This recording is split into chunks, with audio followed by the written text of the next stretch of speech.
welcome along to the Acid Trash Jamboree and to another instalment of the Collection Snapshot series, where I pull another eclectic bunch of albums out of storage and spend a few minutes sharing my thoughts and a bit of trivia for good measure. Okay, so a few videos back I mentioned a track by Keith Christmas named Evensong.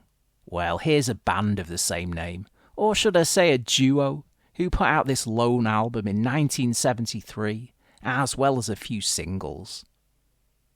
And yeah, musically, this isn't a million miles away from the first side of Pygmy, the Christmas album containing that very track.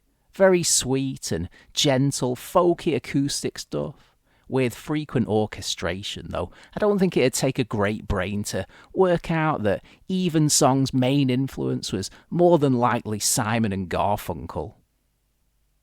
Yeah, the likes of the urgent folk rocker Rum Runner and the gorgeous fingerpick numbers Store of Time and Smallest Man in the World will have you reaching for the booklet to check the writing credits, whilst the weepy closer, Sweetbriar Road, stops just short of segueing into old friends at a few points. Evensong were more than just a Paul and Art tribute act though, mixing up the country rocker I Was Her Cowboy and the bluesy groover Take Your Son to Church Mother with hyper-melancholic gems like Dodos and Dinosaurs and Firefly. The last of these sounded like something the Everly Brothers might have put out.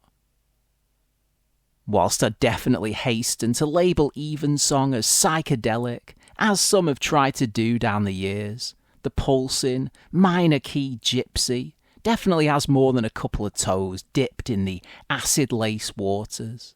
The album as a whole carrying a kind of subtle period trippiness, thanks to the dreamily soft, reverb-enhanced vocals and orchestration.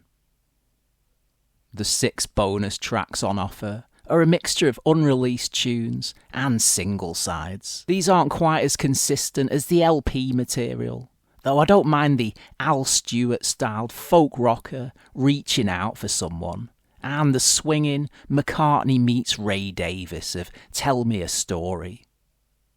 If you're familiar with the first Crazy Horse album, then you'll recognise the Neil Young-penned country hoedown Dance Dance Dance, which Evensong G'd up with some synthesizer action for a 7-inch A-side. The disc closing out with the yearning soft pop of its B-side, Romeo. Okay, so this stuff is never going to appeal if you're after something a bit grittier, but if you appreciate well-crafted, tasteful and melodic folk and singer-songwriter music, then this is definitely one of the better examples from this period and comes highly recommended. On to a couple of albums from the so-called wilderness period of Fleetwood Mac. Now, as is well known, in between the 1970 departure of blues guitar ace Peter Green and their mid-70s ascent to pop superstardom, the band floundered about for a good few years, chopping and changing members frequently, and releasing a clutch of curious albums with intriguing titles and artwork. Well, they were curious to me anyway. Yeah, after buying and loving the classic Then Play On from the Peter Green era, I'd often spot these semi-obscurities in the racks and always wondered what they sounded like. Then, about 10 years later, having since discovered the pleasant Second Chapter album by early Mac guitarist Danny Kirwan, I figured I'd finally check a few of them out in search of further Kirwan gems. And unfortunately, in the case of Kiln House, the first long player that they cranked out after Peter Green, I needn't have bothered.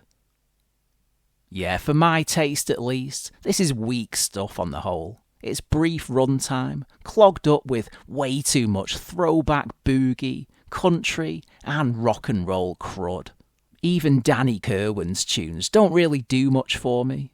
The dynamic Jewel-Eyed Judy is just okay, and the instrumental Earl Grey is pleasant enough, but to my ears, fan fave Station Man is just 6 minutes of plodding, cut-price Robbie Robertson imitation. Thankfully, things improved loads on the follow-up, 1971's Future Games. Yeah, compared to Kiln House, this may as well have been a different band. Old school blues purist Jeremy Spencer was out of the picture by now, having joined the creepy cult, the Children of God. In his place were key tinkler Christine McVie and American guitarist and vocalist Bob Welch. Whilst it's not an immediately memorable album, with many of the tunes meandering about for anything up to 7 or 8 minutes, give it time and it may just reveal its charms. Unsurprisingly, given that Welch originated from California, the band draw heavily from the West Coast sound here, the majority of the LP playing out in a very hazy and soft manner, with warm, glowing harmonies in abundance, and some exceptional, multi-layered guitar and keyboard work. As far as highlights go, the general consensus is that the Kerwin songs are the true jewels here, and I'd be inclined to agree. Sands of Time, in particular, is an excellent, breezy, soft rock mini-epic, with some truly lovely passages of eargasmic bliss.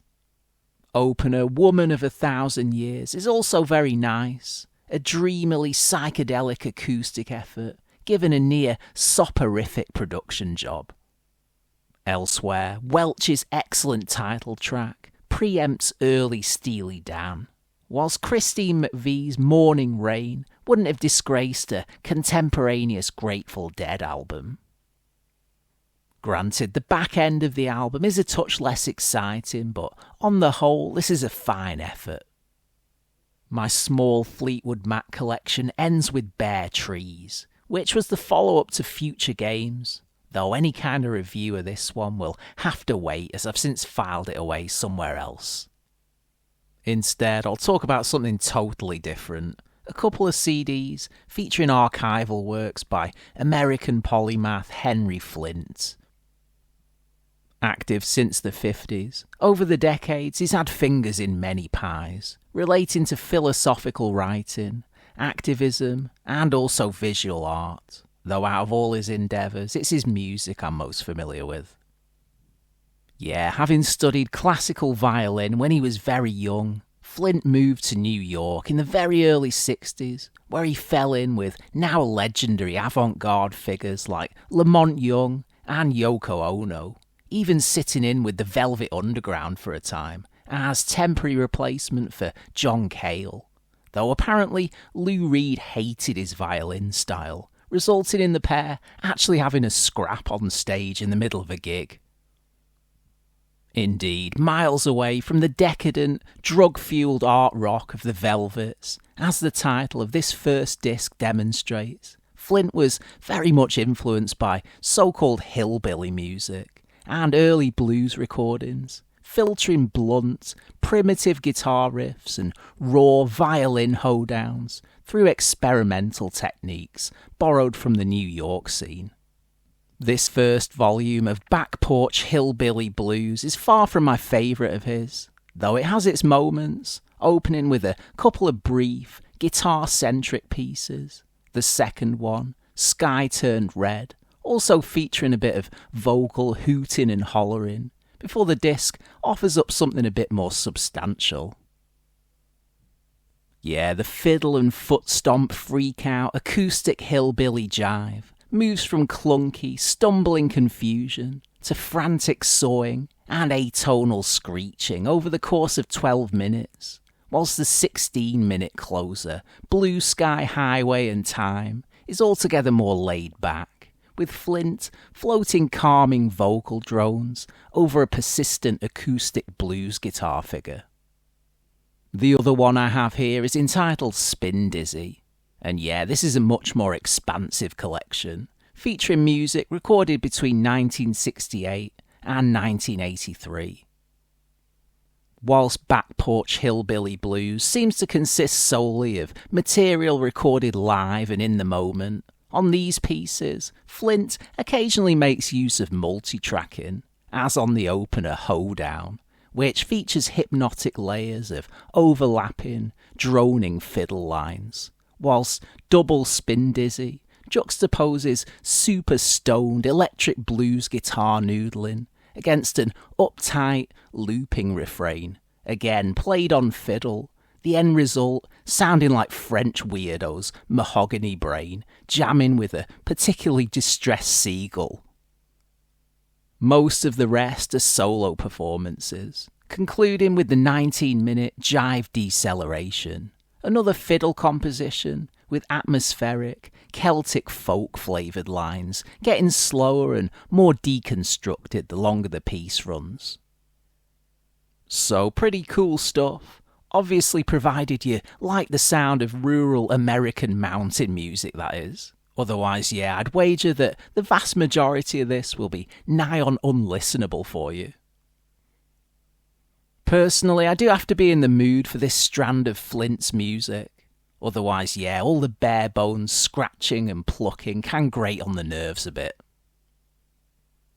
Far from sounding like the avant-garde works of fellow Velvet Underground family members like John Cale or Angus MacLeese, which, like Flynt's stuff, mostly languished in the vaults for decades before being officially released.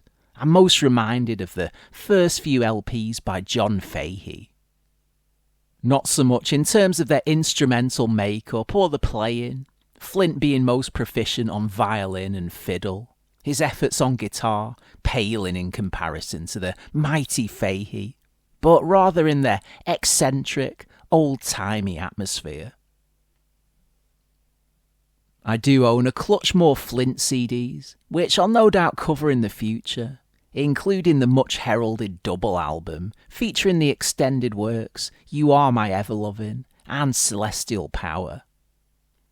Yeah, incidentally, this was the only recording of his to see the light of day in the 20th century, initially coming out on cassette in 1986.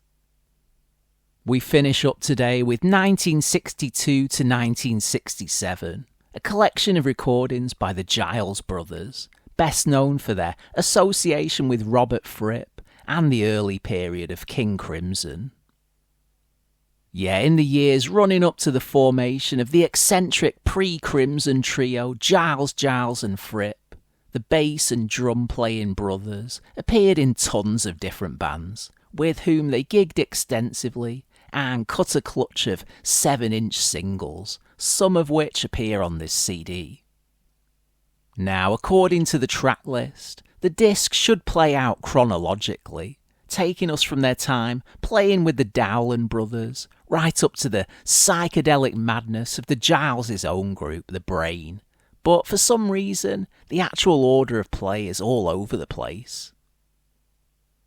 Yeah, the quality assurance went out the window here, as not only that, but most of the pages in the booklet are printed in the wrong order too, so good luck trying to read the liner notes. Anyways, not to worry, as on the whole, musically, it's not exactly top-tier stuff, unless you have a soft spot for the Everly Brothers rip-off harmony pop, insipid beat music, and dodgy attempts at R&B that make up the majority of the disc. I guess some of the Dowland songs aren't too bad. The legendary Joe Meek produced these, and a couple have that dreamy David Lynch soundtrack thing going for them. As I say, very much like the Everlys. I quite like a couple of the songs that the Gileses did with Trendsetters Limited too, which are reminiscent of the early stuff by the Zombies and the Animals. Following the departure of Trendsetters guitarist Bruce Turner, they produced a lone single under the name The Trend, Boyfriends and Girlfriends, backed with Shot on Sight. These songs finally hinting at something a little trippier. So that just leaves the stuff they did as The Brain, which was basically just the Trend lineup under a new name. Collectors of UK pop Psych compilations will no doubt recognise the excellent sinister whimsy of Nightmares in Red, the flip side to the daft R&B send-up Kick the Donkey. The remaining 4 brain pieces were previously unreleased before the emergence of this CD. Among them a pleasant, harmony-rich stab at Bob Dylan's Most Likely You Go Your Way, and a couple of tunes that they'd recut as Giles, Giles and Fripp, including the bizarre Murder, though I vastly prefer the version they did with ex-Fairport Convention vocalist Judy Dybel, which eventually saw release on the Bronsbury Tapes collection. Okay, so that wraps up another collection snapshot video. Hopefully there was something of interest in there. A big thanks to all recent watchers and subscribers. There's plenty more cool content in the works, so please do keep checking back for that. And I'll catch you again soon on the Acid Trash Jamboree.